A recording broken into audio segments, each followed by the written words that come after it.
ఈరోజు మనతో పాటు BRS leader Jawahar Nagar first mayor అయిన మేకల కావ్య గారు ఉన్నారు.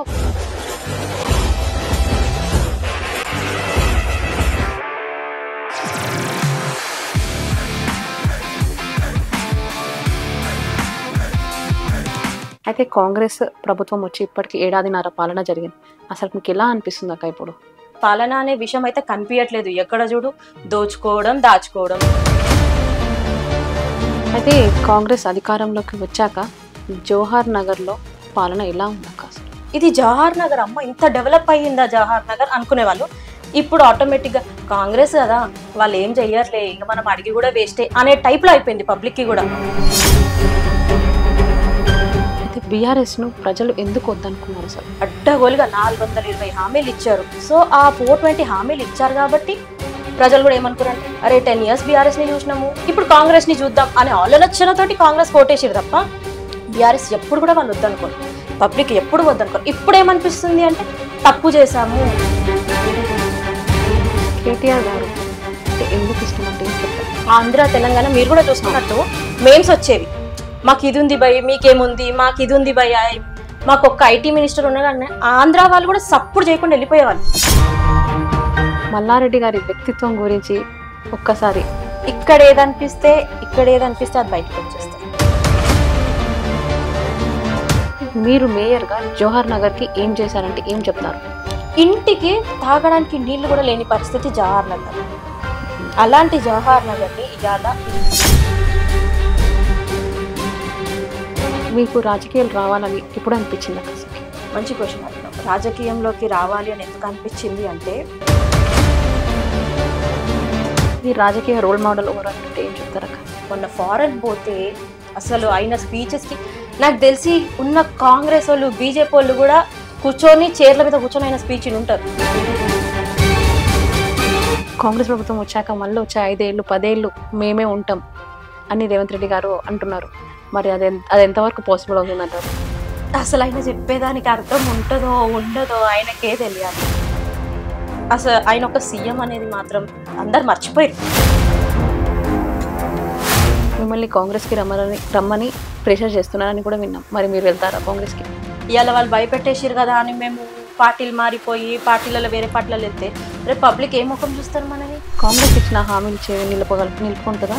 మొన్న ఆయన ఒక స్పీచ్ ఇచ్చిండు, విన్నారో లేదో, నన్ను కోసినా సరే నా దగ్గర రూపాయి వెళ్ళదు. నేను మళ్ళీ చెప్తున్నా, నన్ను కోసినా కూడా ఇంతకంటే ₹1 ఎక్కువ వెళ్ళదు. బజార్లో కూడా నమ్మలేడు. రేపు కంపెనీ వాడు వస్తాడా, నువ్వు నా నిండా అప్పులున్నాయి, నా నెత్తి మీద అప్పులున్నాయి, నేను చంద్రబాబు నాయుడు శిష్యుని, నేను ఆయనతో మాట్లాడుకున్నా, నేను ఇక్కడున్న సినిమా ఫీల్డ్ని మొత్తం పంపించేస్తా, నేను ఇక్కడున్న రియల్ ఎస్టేట్ మొత్తం పంపించేస్తా. కేసీఆర్ గారిని ఏదో కేసులో పెట్టి బుక్ చేయాలని కాంగ్రెస్ ప్రభుత్వం ఆలోచిస్తుంది. నిజంగా కేసీఆర్ గారు జైలుకి వెళ్తారా? ఖాళీగా ఉన్నావు అనుకో, పబ్లిక్ నీ మీద పడతారు. ఏమాయ మాకు ఇచ్చిన హామీలు అని పబ్లిక్ నీ మీద పడతారు. నువ్వేం చేస్తున్నావు? ఇవన్నీ పక్కకి పెట్టాలి అంటే రోజుకొక దుఃఖం పెట్టాలి. ఇవాళ ఫార్ములా ఏంటో, రేపు కాళేశ్వరం అంటావు. బీఆర్ఎస్ పాలన కాంగ్రెస్ పాలన మధ్య తేడాలు ఏంటంటే ఏం చెప్తారా? మా కేసీఆర్ సార్ స్పీచ్ విన్నారా? ఎలా ఉంటుంది, ఎలాంటోడైనా సరే మనం ఆయన మాటలకి వింటాం. అదే రేవంత్ రెడ్డి స్పీచ్ విన్నాం, ఎలా ఉంటుందంటే మరీ వల్గర్ ఎక్కువ ఉంటుంది. మిమ్మల్ని ఇట్లా చేస్తా, పేగులు మెడలు వేసుకుంటా. కాంగ్రెస్ ప్రభుత్వం మేము ఇచ్చిన 6 హామీలు అమలయ్యాయని వాళ్ళు చెప్పుకునేది అంటున్నారు, కానీ ప్రతిపక్షమైన మీరు అమలు కాలేదు అని అంటున్నారు. అది ఎంతవరకు నిజం అంటారు? రేవంత్ రెడ్డి దగ్గర నేర్చుకోవాల్సింది తిట్టుడు నేర్చుకోవచ్చు. అలాంటి తెలంగాణ తల్లిని నువ్వు రూపురేఖలు మార్చేసినావు. కిరీటం తీసినావు, మెడల నగలు తీసేసినావు, మొత్తానికి ఒక పాత చీర కట్టేసి మేము తెలంగాణలో ఇట్లనే ఉంటాం అంటే మేము యాక్చువల్లీ అప్పుడే అర్థం చేసుకోవాల్సింది, ఇట్లున్న తెలంగాణని నేను ఇట్లా తెస్తున్నా. నమస్తే, వెల్కమ్ టు అవర్ ఛానల్. ఈరోజు మనతో పాటు BRS leader Jawahar Nagar first mayor అయిన మేకల కావ్య గారు ఉన్నారు. మరి అక్కతో కొన్ని విషయాలు మాట్లాడి తెలుసుకుందాం. అక్క నమస్తే. అక్క నమస్తేరా, ఎలా ఉన్నారు అక్క? ఫైన్, బాగున్నాను అక్క. ఫస్ట్ అసలు జవహర్ నగర్ మేయర్ అంటే ఫస్ట్ మేయర్ మీరే అని ఇక్కడ మాకు అసలు ఎక్కడ విన్నా మేకల కావ్య గారు ఇవన్నీ అంటారు. అసలు ఎలా స్టార్ట్ అయింది మీ ప్రస్థానం అసలు ఇక్కడ? జవహర్ నగర్ నాకు చాలా సంతోషం ఏంటి అంటే ఫస్ట్ మేయర్ అవ్వడం, అంటే Hmm. Jawahar Nagar corporation form కాగానే అందులో మేయర్ అవ్వడం, అది కూడా చాలా చిన్న వయసులో 25 yearsకి మేయర్ అవ్వడం అంటే అది చిన్న మాట కాదు, చాలా పెద్దది. సో చాలా హ్యాపీగా ఉన్నా. దానికి నేనైతే మన బీఆర్ఎస్ పార్టీ అధినేత కేసీఆర్ గారికి, కేటీఆర్ గారికి, మల్లారెడ్డి గారికి, ముగ్గురికి ఎల్లప్పుడూ రుణపడి ఉంటా దాని విషయంలో. అక్కడ ఇప్పుడైతే ప్రస్తుతం మనకి కాంగ్రెస్ ప్రభుత్వం పాలన నడుస్తుంది. అయితే కాంగ్రెస్ ప్రభుత్వం వచ్చి ఇప్పటికి 1.5 పాలన జరిగింది. అసలు మీకు ఎలా అనిపిస్తుంది అక్క ఇప్పుడు? అంటే ఇది నేను చెప్తే ఎలా ఉంటది, మీరు ప్రజలలో చూస్తున్నారు, మీకు ప్రజలలో కూడా తెలిసి ఉంటది. ఇప్పుడు నేను చెప్తే ఏంటి, వీళ్ళు బీఆర్ఎస్ మెంబర్స్ ఏమో అందుకే ఇలా చెప్తున్నారంట. రోజు రోజు అయితే మనము చూస్తూనే ఉన్నాం కదా ఎలా నడుస్తుంది 1.5 పాలనలో. నాకు ఎక్కడ చూసినా సరే పాలన అనే విషయం అయితే కనిపించట్లేదు. ఎక్కడ చూడు దోచుకోవడం, దాచుకోవడం, దోచుకోవడం, దాచుకోవడం, ఇదే విషయం కనిపిస్తుంది. నాకైతే ఎక్కడ కూడా అభివృద్ధి అనేది మాత్రం ఎక్కడ కూడా కనిపించట్లేదు. కాంగ్రెస్ పాలన అంత చెత్త పాలన. నేను ఉన్నప్పటి నుంచి చూస్తున్నట్టయితే చెత్త పాలన అంటే కాంగ్రెస్ పాలననే. అయితే కాంగ్రెస్ అధికారంలోకి వచ్చాక జవహర్ నగర్ లో పాలన ఎలా ఉందక్క అసలు? కాంగ్రెస్ అధికారంలోకి వచ్చాక జవహర్ నగర్ బిఫోర్ అంటే బీఆర్ఎస్ ఉన్నప్పుడు, కాంగ్రెస్ ఆఫ్టర్ ఎలా ఉంది అనేది మేము దాదాపు నేను మేయర్ గా ఉన్నప్పుడు బీఆర్ఎస్ హయాంలో కేటీఆర్ సార్ మన మున్సిపల్ మినిస్టర్ ఉన్నారు కాబట్టి తను దాదాపు ఒక 380 crores Jawahar Nagar only development మీద ఇచ్చిండు.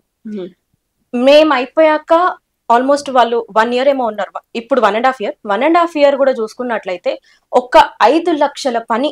ఎక్కడ కూడా ఒక డ్రైనేజ్ కానీ ఒక రోడ్డు కానీ, ఎలా అంటే కొన్ని రోడ్డు డ్రైనేజ్ పక్కకి పెడితే ఆఖరికి శానిటేషన్ క్లీనింగ్ కూడా ఎక్కడ కూడా జరగట్లేదు. సో అంత దరిద్రంగా తయారైంది ఇప్పుడు జవహర్ నగర్ ని చూసుకున్నట్లయితే. అప్పుడు జవహర్ నగర్ ఎట్లుండే, అరే చూసి ఇది జవహర్ నగర్, అమ్మ ఇంత డెవలప్ అయ్యిందా జవహర్ నగర్ అనుకునే వాళ్ళు. ఇప్పుడు ఆటోమేటిక్ గా కాంగ్రెస్ కదా వాళ్ళు ఏం చెయ్యర్లే, ఇంకా మనం అడిగి కూడా వేస్టే అనే టైప్ లో అయిపోయింది పబ్లిక్ కి కూడా. మనం అడిగినా కూడా వాళ్ళు చేసే పరిస్థితిలో లేరు, ఇక చెయ్యరని వాళ్ళు డిసైడ్ అయిపోయారు పబ్లిక్ కూడా. ముందు మాకు ఇది కావాలి అది కావాలని అడిగితే మేము వెంట పోటాపోటీ ఒక కార్పొరేటర్ని ఇంకో కార్పొరేటర్ని పోటా పడి ఇవాళ డెవలప్ చేసాం. అదంతా మంచిగా మట్టితోటి కప్పేసి పెడుతున్నారు ఈ 1.5 year లో. కాంగ్రెస్ పాలన అలా ఉంది. అంటే మరి మీరు ఏం చేయలేకపోతున్నారా ఇప్పుడు? అంటే ఇప్పుడు మేము ఏం చేయాలి, ఇప్పుడు అడగగలుగుతాం, ప్రశ్నించగలుగుతాం, పబ్లిక్ వాళ్ళని ఎంచుకున్నారు. సో మేము కూడా వాళ్ళకి టైం ఇద్దాం, ఏమన్నా చేస్తారేమో. సరే ఓట్లు వేయించుకున్నారు కదా, ఎన్నో హామీలు ఇచ్చారు కదా, ఓట్లు వేయించుకున్నారు కాబట్టి ఏదైనా చేస్తారేమో ఆలోచనతోటి టైం ఇచ్చాం. 1 year గడిచిపోయింది, 1.5 year గడిచిపోయింది. ఇప్పుడు మేము ప్రశ్నిస్తాం, కంపల్సరీ మా టర్మ్ లో ఉన్నదైతే మేము చేయగలుగుతాం.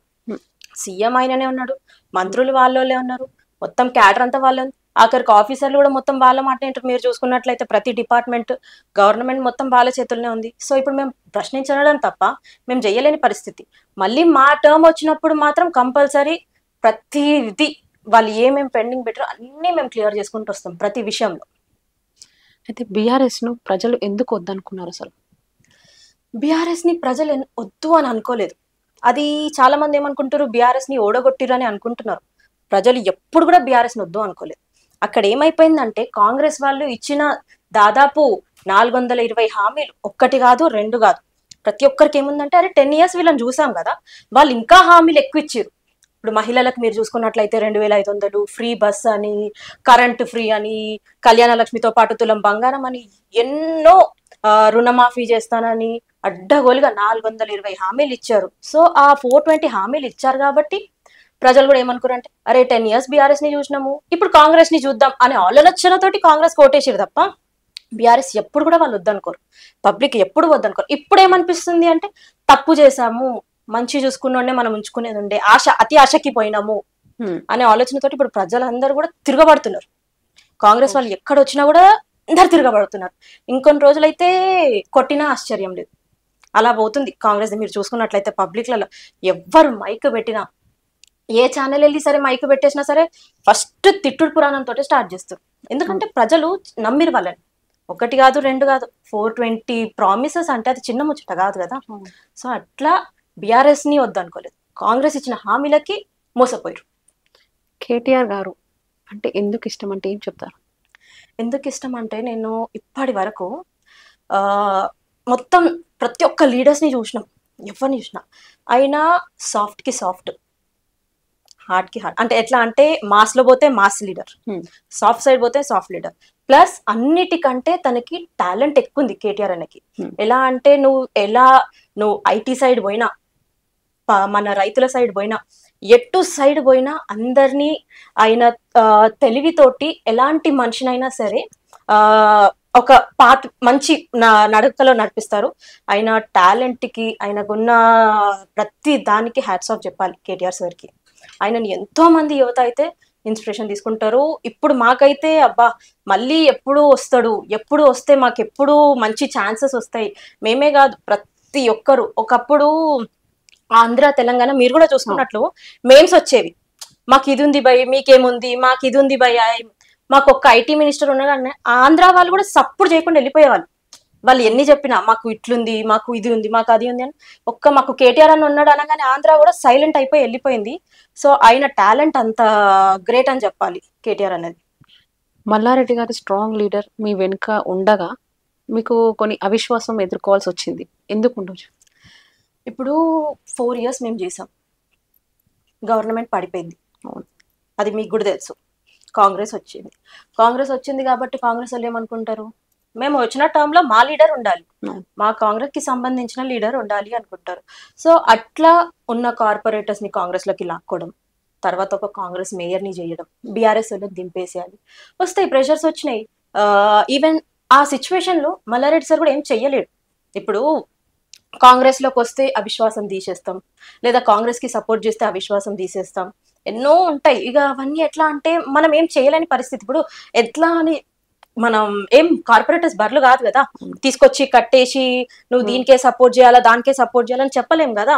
సో వాళ్ళు కూడా ఎట్లా అంటే ఇక కాంగ్రెస్లోకి వెళ్ళిపోయి వాళ్ళు కాంగ్రెస్ మేయర్ని చేయాలనుకున్నారు కాబట్టి ఇక మనం కూడా ఏం చేయలేం. ఈవెన్ మల్లారెడ్డి సార్ కూడా ఏం చెయ్యలేడు ఆ సిచ్యువేషన్లో. జస్ట్ మన టర్మ్ కోసం వెయిట్ చేయాలి. చేసాం 4 years. నా అభివృద్ధి ఏందనేది చూపించినాం.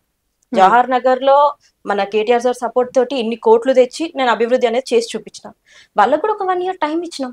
తెలిసిపోయింది కదా పబ్లిక్ కి కూడా, అరే ఈ మేనేమో 380 కోట్లు తెచ్చింది, ఇప్పుడు అవిశ్వాసం అయిపోయినాక కొత్త మేయర్ వచ్చింది, దాదాపు తిప్పి కొడితే ఒక నేను చెప్పాను చూడండి స్టార్టింగ్ 5 లక్షల పని కూడా అవ్వలేదు. మీరు ఎంక్వైరీ చేయండి, ఎక్కడ కూడా ఎలాంటి అభివృద్ధి పని కూడా జరగలేదు. జవహర్ నగర్ ఇక మొత్తం తెలంగాణలో ఎక్కడ కూడా కాలేదు, అట్లనే జవహర్ నగర్ కూడా ఎక్కడ కాలేదు. ఏదో వచ్చినాం బై దింపేసినాం, మేము మా కాంగ్రెస్ వాళ్ళని చేసుకున్నాం, అంతే, అంతకు మించి ఏం లేదు అక్కడ. అయితే మల్లారెడ్డి గారి వ్యక్తిత్వం గురించి ఒక్కసారి కావ్యక్క నోటి వెంట విందామనిపిస్తుంది. ఆయన భోలాబాల మనిషి. ఇక్కడ ఏదనిపిస్తే అది బయటకు వచ్చేస్తుంది అంతే. నువ్వు ఇట్లున్నావు అంటే ఇట్లున్నావు, నువ్వు ఇట్లా చేసినావు అంటే ఇట్లా చేసినావు, ఏది కూడా మనసులో పెట్టుకోడు, అసలు దాచుకోడు, తప్పుది తప్పు అని చెప్పేస్తాడు, ఉన్నది ఉన్నట్టు చెప్పే భోలాబాల మనిషి అంటే మల్లారెడ్డి సార్ ఒక్కడే. మళ్ళా అదే దాంట్లో ఆయన టాలెంట్కి మెచ్చుకోవాలి కంప్లీట్. ఆయన చాలా మంది ఏమనుకుంటారంటే అరే భూములు కబ్జా పెడుతున్నాడు, లేకపోతే ఇక్కడ భూమి కబ్జా పెట్టిండు, అక్కడ ఎట్టి ఎలా కబ్జా పెట్టు, ఎక్కడ కూడా మేము దగ్గరుండి చూస్తున్నాం కదా, నాకు తెలిసి ఎవరు కూడా చెప్పారు, దగ్గరుండి చూస్తున్నాం కదా, ఏ జాగా కూడా ఆయన కబ్జా పెట్టిన జాగా కాదు మల్లారెడ్డి సార్. ఏదైనా ఉంటే కొనుక్కుంటాడు, వాళ్ళు అమ్ముతున్నా అంటే కొనుక్కుంటారు, ఎవరైనా బిజినెస్ చేస్తాం, ఏదైనా జాగా అమ్ముతున్నారంటే కొనుక్కుంటాడు తప్ప ఎక్కడ కూడా కబ్జా పెట్టిన జాగా ఉండదు. ఆయనకి ఏంటంటే అదృష్టం అందరు అంటారు చూడు, కొంతమందికి నక్కతోక తొక్కేసి వచ్చిండా సంథింగ్ ఏదో. ఆయనకి అదృష్టం ఎట్లా బట్టి ఉందంటే ఆయన పట్టుకున్నదల్లా బంగారం. అది నువ్వు ఏ జాగా పెట్టు బంగారమే, నువ్వు ఎందులో బిజినెస్ లో పైసలు పెట్టు, ఆయన ఏం చేసినా బంగారమే. అట్లా అనుకుంటు కానీ ఈయన ఏదో దోచేసుకున్నాడు, ఈయన ఏదో దాచేసుకున్నాడు, అట్లాంటి మనిషి అయితే కాదు. ఆయన బోలాబాల మనిషి, ఏది అనుకుంటే అది చెప్పేస్తాడు. సో ఆయన దగ్గర కూడా మనం చాలా నేర్చుకోవాలి. మన కేటీఆర్ సార్ దగ్గరనేమో మనం ఎట్లా పబ్లిక్ తోటి ఉండాలి, ఎట్లా మనము మన కొత్త ఐడియాస్ని ఎట్లా తీసుకురావాలి, ఎలాంటి ఇనిషియేటివ్ తీసుకోవాలి, కొత్త కొత్త ఇన్నోవేటివ్ ఐడియాస్ తీసుకురావాలి అనేది కేటీఆర్ సార్ దగ్గర నేర్చుకోవచ్చు. మల్లారెడ్డి సార్ దగ్గరనేమో మనం పబ్లిక్ లో ఉన్నా సరే ఏ దానికైనా మనం అహంకారంతో ఉండొద్దు, ఈగోకి పోవద్దు అనేది చాలా విషయాలు మల్లారెడ్డి సార్ దగ్గర. ఆయన ఎంత నాకు తెలిసి ఉన్న దాంట్లో చాలా బాగా రిచ్ మినిస్టర్ ఎవరు లాస్ట్ టైం అంటే మన మల్లారెడ్డి సరే అనొచ్చు.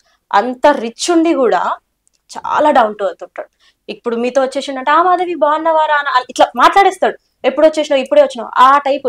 అరే నేను ఇంత రిచ్, నేను ఒక స్టేజ్ మీద పోవాలా, ఒక దానిపైన పోవాలా అనేది అస్సలే ఉండదు ఆయనకి, ఆ టైపు. అయితే మీరు మేయర్ గా జవహర్ నగర్ కి ఏం చేశారంటే ఏం చెప్తారు? నేను మేయర్గా జవహర్ నగర్ కి చాలా, ఇప్పుడు మీరు ఏదైతే వచ్చారో డబుల్ రోడ్ మీకు కనిపిస్తుంది. ఒకప్పుడు జవహర్ నగర్ కి రావాలి అంటే ప్రతి ఒక్కరు ఏమనుకునేవాళ్ళు అంటే మనం ఇక్కడ మేకప్ వేసుకునే అవసరం లేదు, లేదా మనం పౌడర్ కొట్టుకునే అవసరం లేదు. జవహర్ నగర్ లో అట్లా పోతూ ఉండరా, ఆటోమేటిక్ గా రోడ్ పైన ఉన్న పౌడర్ ని ముఖానికి కొడుతుంది.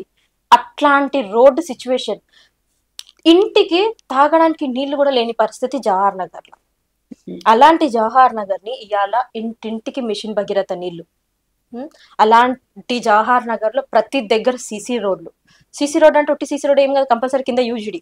అలాంటి యూజిడీలు, సీసీ రోడ్లు, స్తంభాలు, లైట్లు, మిషన్ భగీరథ నీళ్లు, మళ్ళా ఇవన్నీ పోగా ప్రతి ఇంటికి ఏదో రకంగా మన బీఆర్ఎస్ చేసిన పథకాలు అందడం. ఇవన్నీ కూడా నేను గర్వంగా చెప్పుకుంటా. నేనున్న మేయర్గా జవహర్ నగర్ కి మన బీఆర్ఎస్ పార్టీ హయాంలో ఇంత అభివృద్ధి చేసినామని గర్వంగా చెప్పుకున్న సిచ్యువేషన్ నేనున్నా.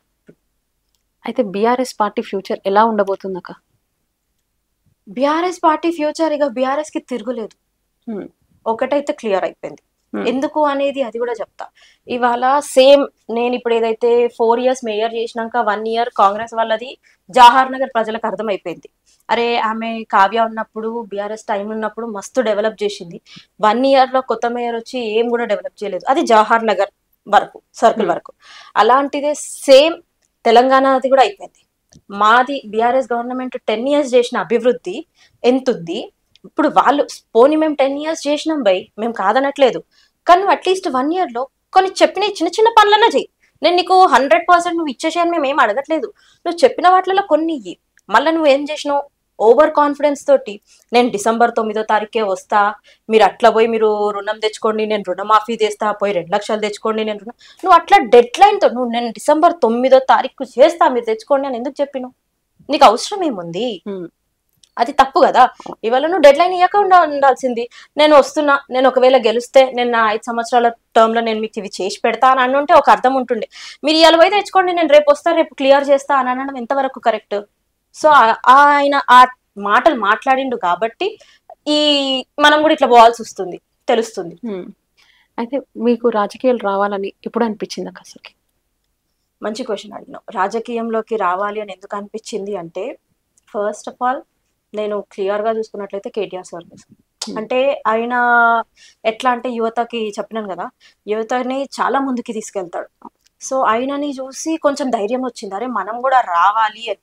యువత అనేది కంపల్సరీ పాలిటిక్స్ కి రావాలి. ఎందుకు అంటే ఇవాళ మీరు చూసుకున్నట్లయితే మీకు నిన్న కర్ణాటకలో ఒక ఇన్సిడెంట్ అయింది 2 days బ్యాక్. ఏది మన ర్యాలీలో తొక్కిసలాట్లో 11 మంది చనిపోయారు. చనిపోయిన వాళ్ళందరూ కూడా యువతనే. మీరు క్లియర్ గా అబ్జర్వ్ చేసుకున్నట్లయితే ఉన్న 11 మంది యువతనే ఉన్నారు. ఇవాళ ఎక్కడ చూసినా యువత ఓట్లకి మాత్రం ఆలోచిస్తే లైన్ లో మాత్రం నిల్చొని ఓటు వేసే పరిస్థితిలో యువత లేదు. ఎక్కడ చూసినా ఓటు బ్యాంకులో యువత అనేది వెనకాలకే ఉంది మనం ఓట్లు వేసే దాంట్లో.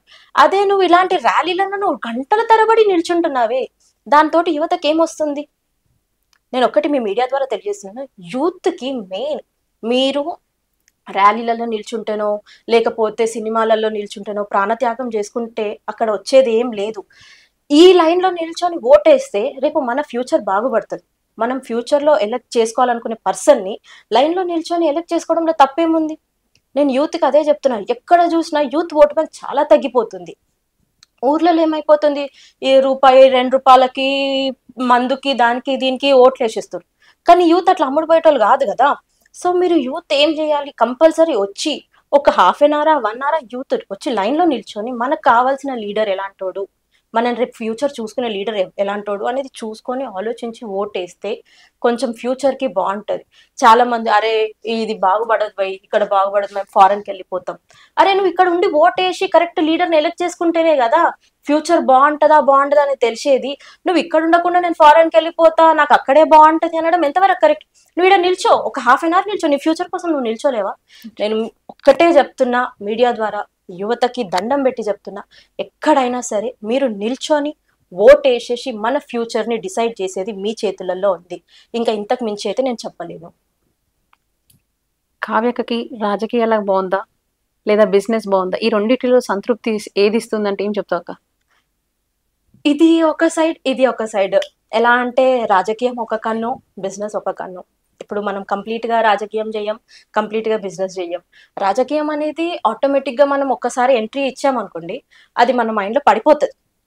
నెక్స్ట్ ఏం చేయాలి, ఎటు పోవాలి, మనం ఎలా స్టెప్ వేయాలి అనేది రాజకీయంలో క్లియర్ గా తెలుస్తుంది. సో రెండు రకాలు. బిజినెస్ లేకుండా బతకలు. ఇప్పుడు మనం రాజకీయాలలోకి వచ్చి వసూళ్ల మీద పడేటోళ్ళం అయితే కాదు. ఇప్పుడు చేస్తున్నారు చూడండి కొంతమంది కాంగ్రెస్ లీడర్లు, అట్లా వసూలు చేసేటోళ్ళం అయితే కాదు. సో మనకి బిజినెస్ ఉండాలి, పర్సనల్ బిజినెస్. అలానే రాజకీయం కూడా ఉండాలి, మళ్ళీ పబ్లిక్ నుంచి కూడా దూరం ఉండకూడదు. సో రెండు చెప్పాలి అంటే నాకు రెండు కళ్ళ లాంటివి. సో ఆ ఫ్లోలో రెండు ఇష్టమే, రెండు పరంగా వెళ్తారు. మీ రాజకీయ రోల్ మోడల్ ఎవరు అంటే ఏం చెప్తారక్క? డౌట్ లేకుండా కేటీఆర్ సార్ అనే చెప్తాం. డౌట్ లేకుండా ఆయన అసలు ఆయన టాలెంట్కే నేను క్లియర్ గా చెప్తున్నాను కదా, ఆయన టాలెంట్ మాస్ కి మాస్, సాఫ్ట్ కి సాఫ్ట్. మొన్న ఫారెన్ పోతే అసలు ఆయన స్పీచెస్ కి నాకు తెలిసి ఉన్న కాంగ్రెస్ వాళ్ళు బీజేపీ వాళ్ళు కూడా కూర్చొని చైర్ల మీద కూర్చొని ఆయన స్పీచ్ ఉంటారు. అలాంటిది ఆయన టాలెంట్. నువ్వు ఎటు పో, ఇలా తెలంగాణ స్లాంగ్ లో మాట్లాడి పబ్లిక్ ని అట్రాక్ట్ అవ్వడం కానీ, మనం ఫారెన్ లో పోయి అంటే చాలా టాలెంటెడ్ పర్సన్ అంటే కేటీఆర్ అంటే షూర్ నా రోల్ మోడల్ కూడా ఎప్పటికీ ఆయననే ఉంటాడు. మీ పొలిటికల్ కెరియర్ లో ఈ పని చేశాను అని మనసుకు సంతృప్తి కల్పించిన ఏదైనా ఇన్వే ఉందాక మీకు? పొలిటికల్లో ఇదే. నేను యాక్చువల్లీ నా ఏదైతే ఈ 4 years టర్మ్లో మధ్యలో నా బేబీ డెలివరీ అయింది. ఈ 4 years టర్మ్లోనే బేబీ డెలివరీ అయింది. బేబీ డెలివరీ అయినాక కొన్ని పెండింగ్ వర్క్స్ ఉన్నాయి.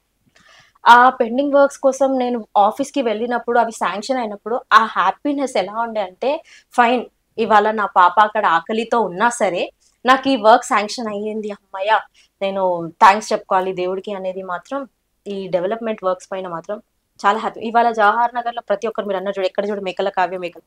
ఇవాళ జవహర్ నగర్ నుంచి బయట ప్రతి ఒక్కరు గుర్తుపడుతున్నారంటే చేసిన అభివృద్ధి పనులు ఇవన్నీ ఉట్టిగా పోవు. ఎప్పటికైనా ప్రజలలో గుర్తింపు ఉంటది. సో ఇవి సరిపోవా మనకి, ఈ గుర్తింపులు చాలు. చేసిన అభివృద్ధి ఎప్పటికీ కావ్య అందరి మనసులో ఉంటుందని మాత్రం హ్యాపీ. కాంగ్రెస్ ప్రభుత్వం వచ్చాక మళ్ళీ వచ్చే 5 ఏళ్ళు 10 ఏళ్ళు మేమే ఉంటాం అని రేవంత్ రెడ్డి గారు అంటున్నారు. మరి అది ఎంతవరకు పాసిబుల్ అవుతుందంటారు? అసలు ఆయన చెప్పేదానికి అర్థం ఉంటుందో ఉండదో ఆయనకే తెలియాలి. అసలు ఆయన ఒక సీఎం అనేది మాత్రం అందరు మర్చిపోయారు. ఆయన ఎప్పుడు గుర్తు చేస్తున్నాడు, నేను సీఎంని. ఆఖరికి ఆయన దాంట్లో ఉన్న మంత్రులు కూడా మర్చిపోతున్నారు, మా సీఎం రేవంత్ రెడ్డి అనే విషయాన్ని మర్చిపోతున్నాడు. సో నాకు తెలిసి ఆయన అయితే ఈ మధ్యలోనే ఎప్పుడు దింపేస్తారు. వాళ్ళ కాంగ్రెస్ వాళ్ళే కొట్టుకుంటున్నారు, నెక్స్ట్ సీఎం నేను అవుతున్నా ఇది 2.5 years అయిపోతుంది, మేమే అవుతున్నామని వాళ్ళ దాంట్లో వాళ్ళే కొట్టుకుంటున్నారు. ఇక మేము చేసే అవసరం ఏం లేదు. నెక్స్ట్ 5 years మాత్రం కంపల్సరీ బీఆర్ఎస్ గవర్నమెంటే వస్తుంది. ఈ 5 years లో కేసీఆర్ సార్ వాళ్ళకి ఓట్లు వేసారు కదా, వాళ్ళనే ఉండనిద్దాం. వాళ్ళు చేసే పనులు ప్రజలకు తెలియాలి. మనకేం అవసరం లేదు, వాళ్ళని దింపేసే అవసరం మనకేం లేదు. ప్రామిస్ ఇచ్చిర్రు, వెంటబడదాం, పబ్లిక్ కి న్యాయం జరిగే వరకు పోరాడదాం అని మా కేసీఆర్ సార్ చెప్పిండు. సో ఆయన చెప్పినందుకు మేము అదే విధంగా వెంటబడతాం. ఇచ్చిన ప్రామిస్లు చేయకపోతే మాత్రం అస్సలు ఊరుకునే ప్రసక్తే లేదు. వచ్చే 5 years టైంలో మాత్రం రాసి పెట్టుకోండి, బీఆర్ఎస్ కి తిరిగే లేదు. ఆయన ఎన్ని రాత్రులు పడుకొని కలలు గానని లేచి కలలు గానని ఎన్నైనా కానీ ఫస్ట్ ఆయన ఉన్న కాంగ్రెస్ లోనే ఆయన వెనకాలనే ఉన్నారు. వాళ్ళందరినీ ఆపుకొని పెట్టుకోమని చెప్పాలి. మిమ్మల్ని కాంగ్రెస్ కి రమ్మని ప్రెషర్ చేస్తున్నారని కూడా విన్నాం. మరి మీరు వెళ్తారా కాంగ్రెస్ కి?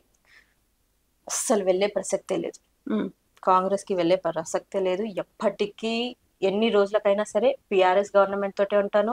మా పార్టీ అంటేనే మాకు ఎల్లప్పుడూ రెస్పెక్ట్ ఉండే పార్టీ అంటే బీఆర్ఎస్ పార్టీ, కాబట్టి ఇందులోనే ఉంటాం. సో ఇక మీకు తెలుసు, ఆబ్వియస్లీ వాళ్ళు వచ్చినప్పుడు వర్తబుల్ క్యాండిడేట్స్ ని తీసుకోవాలి అనుకుంటూ ఉంటారు కాబట్టి ప్రెషర్ చేస్తారు, ఇవి అవి ప్రెషర్ చేస్తుంటారు. మనం ఇప్పుడు గట్టిగా ఉంటేనే కదా రేపు మనకి ఫ్యూచర్ గట్టిగా ఉంటది.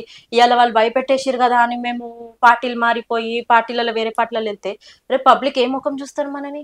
అరే ఈమె ఇక్కడ భయపడితే ఈ పార్టీ పోయింది, లేదా ఆమె అవసరానికి పార్టీ మారిపోయింది అని అంటే రేపు ఓటేస్తారా? ఓటేసే పరిస్థితి లేదు. సో మనం ఎట్టి పరిస్థితిలో బీఆర్ఎస్ లోనే ఉంటాం, కాంగ్రెస్ కి పోయే ప్రసక్తే లేదు. కాంగ్రెస్ ఇచ్చిన హామీలు నిలుపుకుంటుందా? నేను చెప్పడం ఏం అవసరం లేదు. మొన్న ఆయన ఒక స్పీచ్ ఇచ్చిండు, విన్నారో లేదో. నన్ను కోసినా సరే నా దగ్గర రూపాయి వెళ్ళదు, నేను ఏమీ చెయ్యలేను, మీరు నన్ను కోసుకొని ముక్కలు చేసుకొని మీరు ఇది ఏం చేస్తారో చెయ్యండి, నేనైతే రూపాయి పని కూడా చెయ్యలేను అని ఆయననే ఓపెన్ స్టేట్మెంట్ ఇచ్చిండు. సో ఓపెన్ స్టేట్మెంట్ ఇచ్చినప్పుడు ఇక నేనేం చెప్తా, ఆయన చేస్తాడు చెయ్యడు అనేది. నేను చెయ్యలేను, నన్ను అడగకండి. ఇప్పుడు నేను ఒక చిన్న క్వశ్చన్ అడుగుతా. మీరు మీ పాపని ఒకరి ఇంటికి ఇవ్వాలి అనుకుంటున్నారు. ఆ ఇల్లు మంచిగా ఉంటుందా లేదా చూసుకొని ఇస్తారా, లేకపోతే ఆ ఇంటికి నిండా అప్పులున్న ఇంటికి పోయి ఇచ్చేసి వస్తారా? చూసుకునే ఇస్తాం. చూసుకొనే ఇస్తారు కదా. అది ఇల్లు మంచిగా ఉందా, వెల్ సెటిల్డ్ ఉందా, లేకపోతే ఎట్లా? ఒకవేళ వాళ్ళు వెల్ సెటిల్డ్ లేకపోయినా ఒక అమ్మాయి ఇంటికి చూడడానికి అమ్మాయి వాళ్ళు వస్తున్నారంటే ఇల్లు మనం నీట్ గా పెట్టుకుంటామా పెట్టుకోమా? పెట్టుకుంటాం. అమ్మాయి వాళ్ళు చూడడానికి వస్తున్నారు మన ఇంటిని చూడడానికి అని. ఇవాళ రేవంత్ రెడ్డి ఏమన్నాడు, ఒక మాట అన్నాడు, అప్పులు ఇస్తలేరు, అప్పులు ఉడతలేవు, మమ్మల్ని చూస్తే దొంగలను చూసినట్టు చూస్తున్నారు, లేదా మాకు ఇది చేస్తున్నారు, ఎట్టు నన్ను కోసిన పైసలు వెళ్ళవు. ఇవన్నీ అన్నప్పుడు బయట నుంచి వచ్చే కంపెనీలు పెట్టుబడులు పెడతాయా మన దాంట్లో? అంటే నువ్వు ఏం ప్రూవ్ చేద్దాం అనుకుంటున్నావు? ఇవాళ నువ్వు నీ ఇంటి అమ్మాయిని ఇవ్వాలంటేనే ఆ ఇల్లు మంచిగా ఉందా లేదా చెక్ చేసుకొని ఇస్తాం. ఒక కూతుర్ని ఇవ్వాలి అంటే ఆ పిల్లగాడు మంచోడా, పిల్లగాని ఇంటికి ఆస్తుందా, లేకపోతే అప్పులు ఉన్నాయా అని మనం చూసుకొని ఇస్తాం. అప్పులు ఉంటే మనం ఇస్తాం ఆ పిల్లని? రేపు కంపెనీ వాడు వస్తాడా, నువ్వు నా నిండా అప్పులు ఉన్నాయి, నా నెత్తి మీద అప్పులు ఉన్నాయి, నన్ను దొంగను చూసినట్టు చూస్తున్నారు అంటే పెట్టుబడులు వస్తాయా? అంటే తెలంగాణని ఏం చేస్తున్నావు నువ్వు? కంకణం కట్టుకున్నావు. ఇవాళ 100 సంవత్సరాల అభివృద్ధి ముందుకున్న తెలంగాణని నువ్వు దాదాపు 200 సంవత్సరాలు వెనకకు లాగుతున్నావు. అంటే ఏం చేస్తున్నావు? ఒకటి, మొత్తం ఫిలిం ఫీల్డ్ పైన పడ్డు, వీళ్ళవి వాళ్ళవి డెమాలిష్లు చేసుకుంటా, సినిమా తరంగా మొత్తం సినిమా ప్రకారంగా మొత్తం డౌన్ చేసేసినావు, హైడ్రా పెట్టినావు, రియల్ ఎస్టేట్ మొత్తం పడేసినావు. ఎక్కడ చూసినా నీకు ఏ పక్కన చూసినా రియల్ ఎస్టేట్ నడవట్లేదు, సినిమా ఫీల్డ్ పడిపోయింది. నువ్వు ఇప్పుడు మళ్ళీ కొత్తగా మాకు అప్పులు పుడతలేవు, సాఫ్ట్వేర్ కంపెనీలని పోతున్నావు. నీకు వచ్చిరాని భాషలు ఎందుకు మాట్లాడుతున్నావు నాకు అర్థం కావట్లేదు. ఆ వచ్చిరాని భాషలల్లో వాళ్ళు నవ్వుకొని వెళ్ళిపోతున్నావు. ఉన్న కంపెనీలు అన్నిటిని ఆంధ్రాకు పంపిస్తున్నావు. మరి నువ్వు చంద్రబాబు నాయుడు తోటి కలిసి మాట్లాడుకున్నావా? పోనీ అదన్నా చెప్పు. నేను చంద్రబాబు నాయుడు శిష్యుని, నేను ఆయనతో మాట్లాడుకున్నా, నేను ఇక్కడున్న సినిమా ఫీల్డ్ మొత్తం పంపించేస్తా, నేను ఇక్కడున్న రియల్ ఎస్టేట్ మొత్తం పంపించేస్తా, నేను ఇక్కడున్న కంపెనీలు మొత్తం పంపించేస్తా అని ఒక మాట చెప్పు. పోని అట్లన్నా మా తెలంగాణ ప్రజలకు నువ్వేందో అర్థం అవుతుంది. నువ్వేం చేస్తున్నావు? వెనకాలండి ఇవన్నిటిని ఆంధ్రాకి మొత్తం సపోర్ట్ చేసి ఆంధ్రాకి పంపిస్తున్నావు. రేపు తెలంగాణని ఏం ప్రూవ్ చేద్దాం అనుకుంటున్నావు? ఇప్పుడు మొన్న నేను రీసెంట్ గా తిరుపతి పోయినా, మాధవి. తిరుపతికి పోతే మేడం ఏంది మేడం మీ తెలంగాణ మొత్తం వెనకబడిపోతుందంట కదా. నువ్వు నమ్మకపో, మేము క్యాబ్లో వెళ్తున్నాం. ఆ క్యాబ్ డ్రైవర్ అన్నాడు, మాకు మంచి రోజులు వచ్చినాయి కానీ మీదేంటి మేడం మొత్తం తెలంగాణ మొత్తం వెనకబడిపోతుందంట కదా. ఏం చెప్పాలి చెప్పు. అక్కడ తిరుపతిలో ఒక క్యాబ్ డ్రైవర్ మాట్లాడుతుండు. అంటే మీరు ఆలోచించు, ఇవాళ ఒక క్యాబ్ డ్రైవరే కానీ బయట ఉన్న కంపెనీస్ కి వాళ్ళు పెట్టాలి తెలంగాణలో పెట్టుబడులు అంటే అది కట్టగలుగుతుందా, రేపు అది మనకు సపోర్ట్ చేయగలుగుతుందా అనేది ఆలోచించి పెడతారు. సో తెలంగాణని మొత్తానికి డౌన్ చేయడానికి కంకణం కట్టుకున్నాడు అంటే రేవంత్ రెడ్డి, క్లియర్ గా చెప్పొచ్చు. అయితే కేసీఆర్ గారి తర్వాత పార్టీ బాధ్యతలను ఎవరు తీసుకుంటే బాగుంటుంది అనుకుంటున్నారు? ఇప్పటికీ ఇంకా ఫ్యూచర్ కి మా కేసీఆర్ సార్ అయితే గట్టిగానే ఉన్నారు. గట్టిగా అంటే చాలా గట్టిగా ఉన్నారు. సో ఆయన నడుస్తాడు, ఆయన వెనకాలనే మేము అందరం కూడా నడుస్తాం. కేసీఆర్ సరే నడుస్తాడు, ఆయన వెనకాల అందరం నడుస్తాం. ఆయన తర్వాత అనేది ఇంకా మేము సెకండ్ ఆలోచన మాకు లేదు. మా బాస్ కేసీఆర్ సార్, కేసీఆర్ నడుస్తుంటే వెనకాల మేము అందరం కూడా నడుస్తాం. కవితక్క జాగృతి ఉద్యమం గురించి మీ అభిప్రాయం ఏంటక్క? ఇప్పుడు తను కవితక్క ఎలా అంటే జాగృతి అనేది ఇప్పుడు కొత్తగా ఏం స్టార్ట్ అయింది కాదు. తను లాంగ్ బ్యాక్ నుంచి కూడా బతుకమ్మలను ఇనిషియేటివ్ తీసుకొని బతుకమ్మలను తెర మీదకి తీసుకురావడము, ప్రతి దగ్గరికి పోయి వాటిని హైలైట్ చేయడము బతుకమ్మని, అలాగే బీసీ రిజర్వేషన్ బిల్లు కోసం పోరాడము, ప్రతి ఒక్క దానికోసం కవితక్క తన 200% ఇస్తుంది దాంట్లో. సో జాగృతి కూడా మేము దానికి కూడా సపోర్ట్ చేస్తున్నాం. జాగృతికి కూడా మేము సపోర్ట్ చేస్తున్నాము, కవితక్కకి కూడా మేము సపోర్ట్ చేస్తున్నాము. మేబీ చిన్న చిన్న మిస్అండర్స్టాండింగ్స్ అవి ఇవి ఉంటాయి, ప్రతి ఒక్కరికి పార్టీలలో ఉన్నాయి. తను ఏంటంటే లోపల ఏం దాచుకోకుండా బయటికి చెప్పేసింది. సో అది ఇంకా ఏంటి అనేది మా బాస్ డెసిషన్ తీసుకుంటారు, ఎట్లా పోవాలి, తన కార్యాచరణ ఏంటి. లేదు తను తప్పేం మాట్లాడతలేదు, జస్ట్ ఏం చెప్పింది, ఇలా ఉన్నారు కొంచెం చూసుకొని పోవాలి ఎందుకంటే రేపు పార్టీ ప్రాబ్లమ్స్ ఏమన్నా వస్తాయని చెప్పారు. కానీ అది పక్కకి పెట్టేస్తే తను కూడా మా బీఆర్ఎస్ పార్టీయే కాబట్టి మేము తనకు కూడా సపోర్ట్ చేసుకుంటూనే వెళ్తాం. మేయర్ పదవే టార్గెటా లేదా ఎమ్మెల్యేకి కూడా ఆ టికెట్ ఆశిస్తున్నారా మీరు? ప్రస్తుతం అయితే ఇంకా అంత పెద్ద ఆశ వరకు అయితే పోలేదు. ఇప్పుడు నేను మేయర్ గా చేశాను, ఇంకా పార్టీ డెసిషన్, పార్టీ ఏం ఆలోచిస్తుంది, ఈ అమ్మాయి వర్తబుల్ క్యాండిడేట్, పబ్లిక్ లో బాగుంది పేరు అంటే నెక్స్ట్ మేయర్ని చేస్తారా, ఇంకేదైనా పోస్ట్ ఇస్తారా అనేది చూసుకుంటాము. ఏ పోస్ట్ లేకపోయినా సరే పబ్లిక్ కోసం ఎల్లప్పుడూ కష్టపడడానికి మేము రెడీ ఉన్నాము. ఎందుకంటే ఆల్రెడీ పబ్లిక్ నుంచి వచ్చిన వాళ్ళమే కాబట్టి పబ్లిక్ కోసము ఎప్పుడైనా కష్టపడడానికి రెడీ ఉన్నాం. పోస్ట్ కోసం అని ఆశపడేది అయితే ఏం లేదు. హ్యాపీ మేయర్ చేసిన అనేది మాత్రం హ్యాపీనెస్ ఉంది. ఫ్యూచర్ లో ఇంకా మన వర్క్ ని బట్టి మనం ఆలోచిద్దాం. కేసీఆర్ గారిని ఏదో కేసులో పెట్టి బుక్ చేయాలని కాంగ్రెస్ ప్రభుత్వం ఆలోచిస్తుంది. నిజంగా కేసీఆర్ గారు జైలుకు వెళ్తారా? మొన్నటి వరకు ఏం చేశారు మాధవి? ఇప్పుడు కేసీఆర్ సార్ది కాళేశ్వరం అంటున్నారు. కేసీఆర్ సార్ కంటే ముందు ఏం చేశారు? కేటీఆర్ సార్ ని టార్గెట్ పెట్టుకున్నారు. కేటీఆర్ సార్ ఏం టార్గెట్ పెట్టారు? ఫార్ములా ఈలో పెద్ద కుంభకోణం జరిగింది, ఫార్ములా ఈ పెద్ద స్కామ్. కేటీఆర్ సార్ ఇంకో రాత్రి వెళ్ళిపోతున్నాడు, ఇంకో పొద్దున్న వెళ్ళిపోతున్నాడు, ఇగో ఈ రోజు సాయంత్రం వెళ్ళిపోతున్నాడు. ఇగో ఏమైనాయి నీ ఈగోలు, ఏమైనాయి నీ డేట్లు, ఏమైనాయి?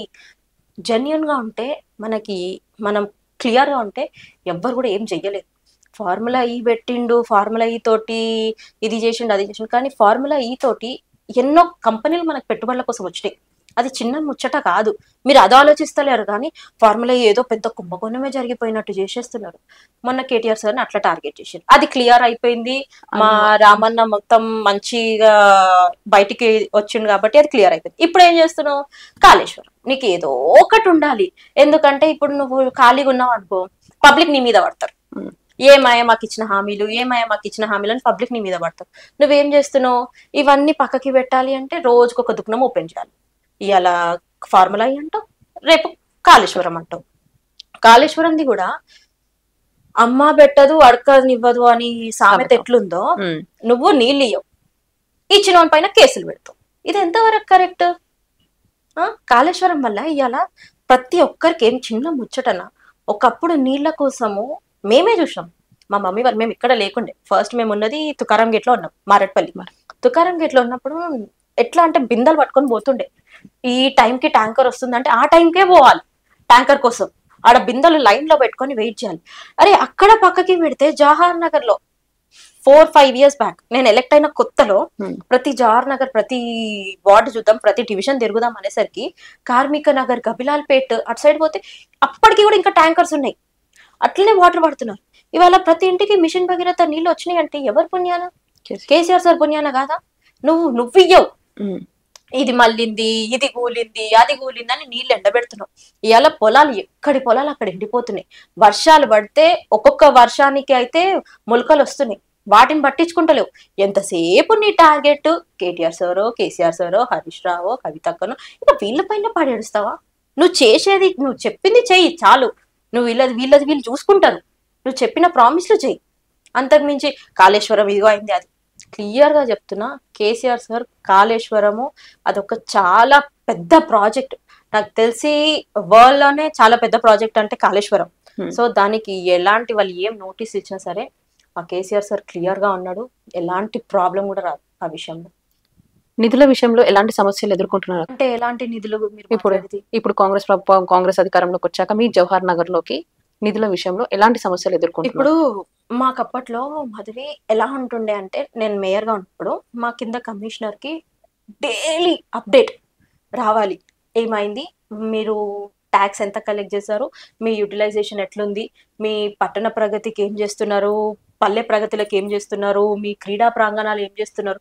అరే నువ్వు నమ్మకపో 2 days ఒక కాల్. పట్టణ ప్రగతికి ఏమైంది, క్రీడా ప్రాంగణాలు ఏమైనాయి, నర్సరీలు ఏమైనాయి, మీకు ఇచ్చిన ఈ FTL ల్యాండ్స్ ఏమైనాయి, ప్రతి దానికి కాల్స్. అంటే అప్డేట్ ఎప్పటికప్పుడు. బీఆర్ఎస్ గవర్నమెంట్ ఉన్నప్పుడు మేము అసలు మమ్మల్ని పడుకోనివ్వలే. అభివృద్ధి అభివృద్ధి అభివృద్ధి అభివృద్ధి అభివృద్ధి, ఎప్పుడు చూడు దానిపైనే ఫోకస్. ఎలాంటిదైనా సరే, నర్సరీలు, ఒక చెట్టు, చిన్న చెట్టు ఎండిపోయినా సరే అక్కడున్న సర్పంచ్ సస్పెండ్, అక్కడున్న మేయర్ సస్పెండ్, అక్కడున్న చైర్మన్ సస్పెండ్. అట్లా ఉండి మాకైతే భయం అవుతుండే, అమ్మో ఏడ చెట్టు ఎండిపోతుందో ఇప్పుడు పట్టించుకునే నాదుడే లేదు. నీ ఫైల్ సంతకం పెట్టాలా, చెప్పు ఎంత ఇస్తావో చెప్పేసి సంతకం ఇలా సాయంత్రం పెట్టేస్తా, ఆ టైప్కి వెళ్ళిపోయింది. అభివృద్ధి మొత్తం పక్కకి పెట్టేసిరు. ఎక్కడ ఇప్పుడు మా దగ్గరనే నర్సరీ ఉంది. మేము ఉన్నప్పుడు దాన్ని 4 acres నర్సరీ డెవలప్ చేసినాం. చాలా పెద్ద నర్సరీ, మీకు చూడడానికి కూడా చాలా బాగుంటుంది. అంత పెద్ద నర్సరీలో కాంగ్రెస్ వచ్చినాక ఏం చేసిందో చెప్తా. లోపల ఒక స్కూల్ శాంక్షన్ అయింది అని చెప్పారు. ఓకే. ఓ స్కూల్ శాంక్షన్ అయిందా, బాగానే కాంగ్రెస్ గవర్నమెంట్ బాగానే శాంక్షన్ చేసింది అనుకున్నాం. స్కూల్ వచ్చిందో రాలేదో దేవుడెరుగు. మనకు ఒక జియో రాలే, ఒక కాపీ రాలే, ఏం రాలే. సో స్కూల్ శాంక్షన్ అయిందని మైక్ లో చెప్పేసిరు, పోయిరు. ఎక్కడ కూడా మనం ఏ పేపర్లలో చూసినా కూడా ఎక్కడ శాంక్షన్ కాపీ లేదు. దానికోసం 100 feet రోడ్డు తీసిరు స్కూల్ కోసం. 4 acres లా నీకు 2 ఎకరాలు రోడ్డు తీసేసి కబ్జా చేసేసి. నువ్వు ఇప్పుడు చూడు, నీకు నర్సరీ 4 acres ఉన్న నర్సరీ తిప్పి కొడితే నీకు 1.5 acre ఉంది. దాదాపు 2.5 acres నీకు రోడ్ అని చెప్పేసి ఖాళీ చేసారు. స్కూల్ ఏదిరా భయ్ అని మేము అడిగితే స్కూల్ ఇప్పట్లో ఏం రాదంట, కిందికి మేము చేసిన వెంచర్లకు రోడ్లు కొట్టుకున్నాం అని అంటారు. అట్లుంది జవహర్ నగర్. నువ్వు ఇప్పుడు పోత చూడు, నీకు మా పాత పిక్స్ ఉన్నాయి, నేను షేర్ చేస్తాను నీకు. పాత పిక్స్, అయ్యో అక్క ఇంత మంచిగా ఉందా నర్సరీ అనుకుంటావు. ప్రతి చెట్టు ఉంటుండే. ఏదక్క ఇప్పుడున్న నర్సరీ అని ఇప్పుడు అడగకపోతే అన్నాడు. మరి స్కూల్ ఏదన్నా, మరి స్కూల్ ఎప్పుడు వస్తుంది, మరి మీరు శిలాపలకం పెట్టండి, ఎప్పుడు కొడతారు అని. ఇంకా అది కన్ఫర్మ్ కాలే, ఇంకా శాంక్షన్. మరి మీరు రోడ్ వేసారు కదా అంటే కింద మేము బెంచర్లు కొట్టినాం, దానికి వెళ్ళిపోతుంది పట్టు అంటారు. అట్లుంది కాంగ్రెస్ అభివృద్ధి. ఏం చెప్పాలి చెప్పు. ఇది ఓకే. బీఆర్ఎస్ పాలన, కాంగ్రెస్ పాలన మధ్య తేడాలు ఏంటి అంటే ఏం చెప్తారు అక్క? బీఆర్ఎస్ పాలన, కాంగ్రెస్ పాలన అంటే మీరు మా కేసీఆర్ సార్ స్పీచ్ విన్నారా? ఎలా ఉంటది, ఎలాంటోడైనా సరే మనం ఆయన మాటలకి వింటాం. అదే రేవంత్ రెడ్డి స్పీచ్ విన్నారా? ఎలా ఉంటదంటే మరీ వల్గర్ ఎక్కువ ఉంటది. మిమ్మల్ని ఇట్లా చేస్తా, పేగులు మెడలేసుకుంటా, లేకపోతే మొన్న అయితే ఇంకా ఘోరంగా మాట్లాడిండు. తెలంగాణ ఫార్మేషన్ డే రోజు చెరువు మీద ఎండితే ఏమవుతుంది, ఒక సీఎం మాట్లాడే మాటలు అవి. కేసీఆర్ సార్ ఎప్పుడైనా ఒకరితో మాట్లాడితే రెస్పెక్ట్ తోటి మాట్లాడతాడు, రెస్పెక్ట్ ఇచ్చి మాట్లాడతాడు. కానీ రేవంత్ రెడ్డి దగ్గర అలాంటి రెస్పెక్టే లేదు. మాకైతే గలీజ్ అనిపిస్తుంది. ఏమనిపిస్తుంది అంటే ఒక పాలమూరు అని చెప్పుకోవడానికి మాకే సిగ్గు అనిపిస్తుంది. ఎందుకంటే నేను కూడా పాలమూరు పిల్లలు, మాది మహబూబ్ నగర్, మా డాడీ వాళ్ళది. ఆయన మా సైడ్ ఉన్నాడు అంటే మా వాళ్ళు ఇప్పుడు అయితే సిగ్గు పడుతున్నారు, పోయి ఇక్కడోడు ఎందుకు అయ్యిండు అని. కేసీఆర్ సార్కి రేవంత్ రెడ్డికి నక్కకి నాగలోకానికి తేడా అంటారు చూడు, అట్లుంది వాళ్ళిద్దరిది తేడా. ఇంకా మనం చెప్పే అవసరం లేదు, అందరం కూడా చూసినాం. సార్ది, కేసీఆర్ సార్ది చూసినాం, రేవంత్ రెడ్డి చూసినాం. సో అందరికీ కూడా క్లియర్గా అర్థమైంది, ఎప్పుడు మనం మోసం పోయినాం, కాంగ్రెస్ తరఫున మనం మోసపోయినాం. ఇంకెప్పుడు కూడా ఆ పెద్ద ఆయనని మనం బాధ పెట్టొద్దు, ఆయన మనకు ఎంతో చేసిండు, సో ఆయన కట్టుబడి ఉండాలని ఇప్పుడు ప్రజలందరూ కూడా.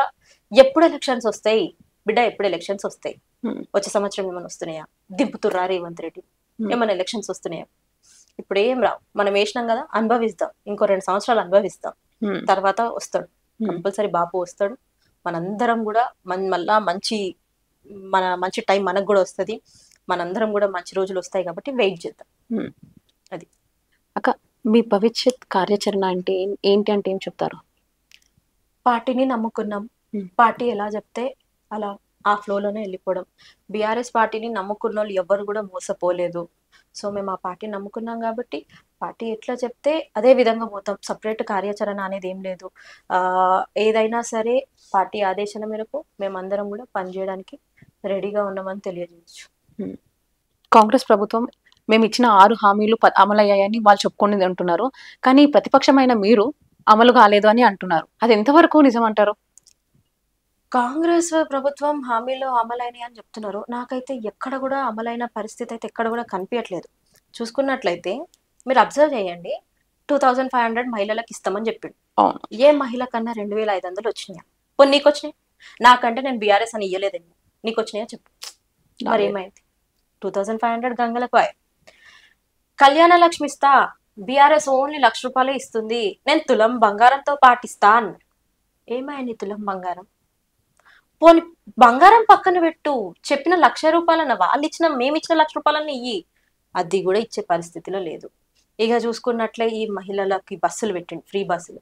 అది కూడా మీకు తెలుసు, ఫ్రీ బస్సులు కొట్టుకోవడానికి సరిపోతుంది. కొన్ని రోజులు అయితే మేము ఆ బస్సులు 20 బస్సులు వచ్చే కాడ 4 బస్సులు రావడం, 4 బస్సులు వచ్చే కాడ 1 బస్సు రావడం, అట్లా చేసి ఉన్న బస్సులలో కొట్టుకోవడం, ఒకరి మీద ఒకరు కూర్చోవడము, కొట్టుకోవడం, ఇదే సరిపోయింది ఫ్రీ బస్సులలో. ఎక్కడ ఏం అభివృద్ధి చేసిండు? రైతులని ప్రతిరోజు ఏడిపిస్తున్నాడు, 100లాది మంది చచ్చిపోతున్నారు రైతులు.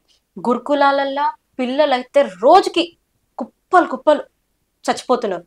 ఎక్కడ చూడు ఫుడ్ పాయిజన్, గురుకులాల పిల్లలు చచ్చిపోతున్నారు, ఊర్లలో రైతులు చచ్చిపోతున్నారు, ఆడవాళ్ళు బస్సులలో కొట్టుకొస్తున్నారు.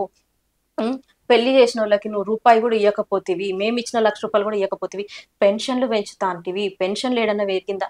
ఎక్కడ కూడా పెరగలేదు. ఇందిరమ్మ ఇల్లులు ఇస్తా అంటివి, మరి ఇందిరమ్మ ఇల్లులు ఇయ్యలేదు. ఏం చేసిండు? ఎక్కడ 420 హామీలల్లా తిప్పి కొడితే ఒక్క హామీ అన్న నెరవేర్చిండా? నాకు ఎక్కడ కూడా ఏ హామీ నెరవేర్చలేదు. ఇంకా వెనకాలకి లాగుతున్నాడు, చేసే పనిని కూడా వెనకాలకి లాగుతున్నాడు. ఈ ఫెయిల్యూర్ గవర్నమెంట్ ఏది అంటే కాంగ్రెస్ గవర్నమెంట్ అనే చెప్పాలి. అది మెయిన్. ఆయనకి ఒక్కటైన దగ్గర రేవంత్ రెడ్డి దగ్గర నేర్చుకోవాల్సింది, తిట్టుడు నేర్చుకోవచ్చు బాగా, ఎదుటోడిని ఎట్లా తిట్టాలి అనేది. మా బీఆర్ఎస్ గవర్నమెంట్ ఎట్లా అంటే క్రమశిక్షణ పార్టీ, ఎదుటి వారిని ఎప్పుడు కూడా తిట్టమని ఎప్పుడు కూడా చెప్పదు.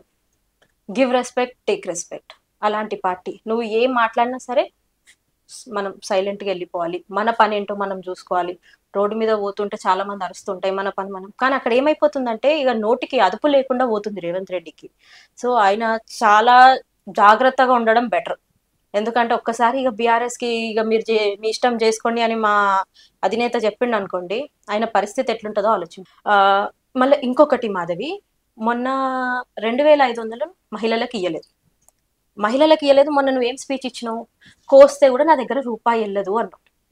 నువ్వు రూపాయి వెళ్ళను అండివి, మహిళలని తెలంగాణ తల్లి మార్చినావు.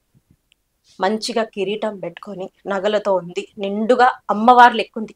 ఒక అమ్మవారు ఎట్లుంటది మనం చూస్తాం, ప్రతి టెంపుల్లో కూడా అమ్మవారిని నిండుగా తయారు చేస్తారు. ఇవాళ తెలంగాణ తల్లి అంటే కూడా మనకేమో ఒక దేవత, ఒక అమ్మవారి రూపం. ఇవాళ నిన్నో నన్నో మొక్కమంటే మొక్కరు పబ్లిక్. ఒక అమ్మవారి రూపంలో ఉంటే చేతులెత్తి మొక్కబుద్ధి అవుతుంది ఒక అమ్మవారిని చూస్తే. అలాంటి తెలంగాణ తల్లిని నువ్వు రూపురేఖలు మార్చేసినావు. కిరీటం తీసినావు, మెడల నగలు తీసేసినావు, మొత్తానికి ఒక పాత చీర కట్టేసి మేము తెలంగాణలో ఇట్లనే ఉంటాం అంటే, మేము యాక్చువల్లీ అప్పుడే అర్థం చేసుకోవాల్సింది, ఇట్లున్న తెలంగాణని నేను ఇట్లా తెస్తున్నా, మీరు ప్రిపేర్ అయిపోయి ఉండండి అని. ఆయన పాపం హింట్ ఇచ్చిండు, రేవంత్ రెడ్డికి హింట్ ఇచ్చిండు, నేను మంచిగా ఉన్న తెలంగాణని ఇట్లా మొత్తానికి డౌన్ చేస్తున్నా, ఇట్లా అయిపోతుందని హింట్ ఇచ్చిండు.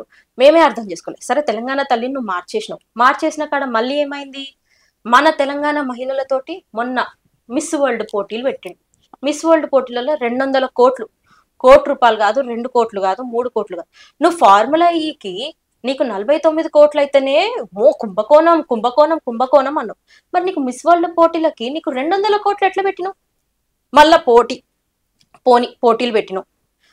నువ్వు నీ మంత్రులు అందరు కలిసి అందులో పాల్గొంటారా? అంటే నీకు అందాల పోటీలలో కూర్చోనికే టైం ఉంది, అందాల పోటీలకి నీకు 200 కోట్లు పెట్టనికే టైం ఉంది. ఆడ ఊర్లలో రైతులు చచ్చిపోతే పోయి పరామర్శించనికే నీకు టైం లేదు, గురుకులాలలో పిల్లలు చచ్చిపోతే పరామర్శించనికే నీకు టైం లేదు. కానీ అందాల పోటీలలో మాత్రం కూర్చోవాలా, వాళ్ళ అందాలు చూడాలా, నవ్వుకోవాలా, సెటైర్లు వేసుకోవాలా. ఆఖరికి మొన్న మిస్ వరల్డ్ ఒక ఆమె, ఇంగ్లాండ్ ఆమె, నాకు ఇక్కడ ఒక ప్రాస్టిట్యూట్ ని చూసినట్టు చూస్తున్నారని, ఏంటది చిన్న మాటన? ఒక బయటి దేశం స్త్రీ ఆ మాట అనేసి పోయింది అంటే మనం ఎక్కడికి పోతున్నాం? తెలంగాణలో నన్ను ఒక వేసి లెక్క చూస్తున్నారు, ఇలా నా పరిస్థితి ఇట్లుంది అంటే రేపు తెలంగాణలో ఆడలకి ఇంకేముంటది ఫ్యూచర్? ఇవాళ 200 కోట్లు పెట్టి మిస్ వరల్డ్ పోటీలు పెట్టి పైసలన్నీ వేస్ట్ చేస్తున్నాడు. అదేదో నువ్వు మహిళలకు 2,500 లేకపోతే ఇంకేదన్నా ఇచ్చేది ఉండే, అభివృద్ధికి చేసేది ఉండే. ఇవాళ ఏమొస్తుంది నీ మిస్ వరల్డ్ తోటి? మీ నేత్రానందం, కళ్ళకి ఆనందం ఒప్పుకోవట్లేదు కాబట్టి ఇలా ఆడోళ్ళు బయటకు వచ్చి స్పీచ్ ఇచ్చారు. మరి దానిపైన ఎంక్వైరీ అన్న నడిచిందా? ఆమె క్లియర్ గా నన్ను ఒక ప్రాస్టిట్యూట్ ని చూస్తున్నట్టు చూసిర్రు మీరు తెలంగాణ లీడర్లు అన్నప్పుడు దానిపైన ఎంక్వైరీ నడిచిందా? ఇప్పటి వరకు కూడా ఎంక్వైరీ, ఎందుకంటే వెనకాల ఉన్నది వాళ్ళోళ్ళే కాబట్టి ఎంక్వైరీ నడవద్దు దానిపైన. ఆమె ఏదో అనేసిపోయింది అంతే. ఎక్కడ ఉంటున్నాం మనం అసలు?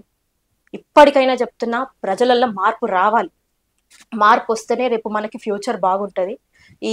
మీ మీడియా ద్వారా క్లియర్ గా తెలియజేయదలుచుకుంది ఏంటి అంటే, పబ్లిక్ ఎవరైనా సరే రేపు మళ్ళా వచ్చి వాళ్ళు ఏమన్నా మాటలు చెప్పి ఇప్పుడు చేయలేదు తర్వాత చేస్తాము అని ఆలోచిస్తే, ఇలా నీకు ఒక మాట చెప్తా, నీకు 2,500 ఎవ్రీ మంత్ పడాలి ఆయన ఇచ్చిన హామీ ప్రకారం. 1.5 year అయింది కదా. 1.5 year ఆలోచిస్తే నీకు ఆయన గెలిచినప్పటి నుంచి వేస్తా అన్నాడు. December 9 నేను వచ్చిందంటే నేను ఇచ్చిన హామీలన్నీ నెరవేరుస్తా అన్నాడు. December 9వ తారీఖు నుంచి నువ్వు ఆలోచించు, 2,500 ఇంటూ ఇప్పటికి 18 months. 18 months లెక్కే నీకు ఎంత అవుతుంది? దాదాపు నీ అకౌంట్లో ఇప్పుడు 50,000 పడాలి. రేపు ఏం చేస్తాడు, వస్తాడు లాస్ట్ ఎలక్షన్ మూమెంట్ లా ఇగో ఇవాళ నుంచి నేను స్టార్ట్ చేస్తున్నాను, నీ అకౌంట్ లో 2,500 వేసిండు అనుకో, మోసపోకు. నీకు రావాల్సిన పైసలన్నీ వసూలు చేసేదాకా ఆగకు. నీకు 1,50,000 వదిలేస్తాడు, లాస్ట్ కి 2,500 వేస్తాడు. అమ్మయ్య వేసిండు ఇప్పుడు ఆయనకే కొడతా అంటే మాత్రం మళ్ళా నువ్వు పప్పులో కాలేసినట్టు. ఒకసారి చేస్తే తప్పు, మళ్ళా రెండోసారి చేస్తే మోసం. సో ప్రజలను ఏం చేస్తున్నా, ప్రజలకు ఏం చెప్తున్నా, తప్పు అయిపోయింది. మనమందరం తప్పు చేసినాం, ఏం చేసినాం, బీఆర్ఎస్ ఓడగొట్టినాం. కానీ నెక్స్ట్ టైం అయినా గుర్తు పెట్టుకొని మనం బీఆర్ఎస్ కి ఓట్ వేస్తేనే రేపు మన ఫ్యూచర్ బాగుంటుంది అనేది మాత్రం మీ మీడియా ద్వారా తెలియజేస్తున్నాం.